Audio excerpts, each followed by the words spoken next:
This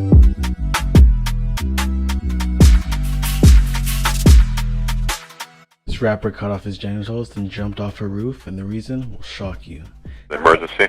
Man, we have a friend that was over here and he just damn, when he's talking this much right now, we don't know if he's alive or not. He in the car just jumped off.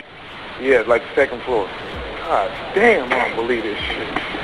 April 2014, LA rapper Andre Johnson, aka Chris Bear, rose to sudden notoriety after a bizarre incident in which he tried to cut off his own junk before jumping off a second floor balcony at a party.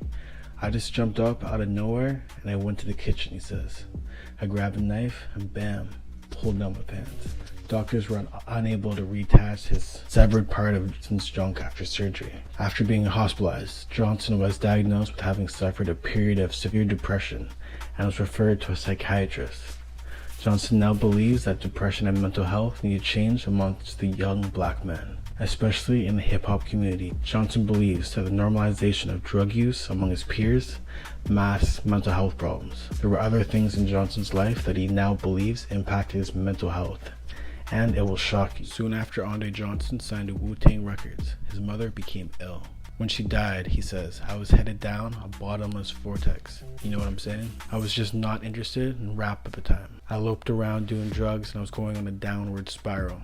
I was like, me, depressed? Never. Because I never cried when my mom passed away, you know what I mean?" Instead, Johnson decided, you know what? I need to chill. To fill the void, he explains. He married his girlfriend and they had a daughter. But that didn't stop the drug use. And Johnson says his behavior broke the family apart.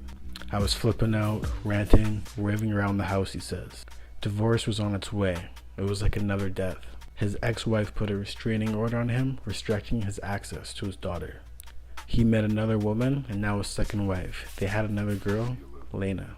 But Johnson says, "I was still heavy into the drugs, and what happened next will completely shock you. At one point, there was a restraining order put on me from her," he says. "It was really scary because I was just seeing a cycle being repeated." When he was a small child, Johnson explains, "I thought my brother and my sister's father was my own father. But when Johnson was 9 years old, something changed, and his stepfather didn't want to accept him anymore. My mother, due to the way he was treating me, she had to tell me the truth."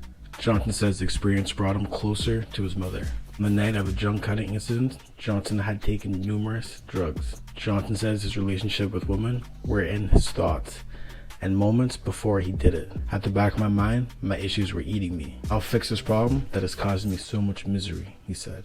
"That's when I think the insanity kicked in. Yo, my junk is out of control. I need a vasectomy," he says.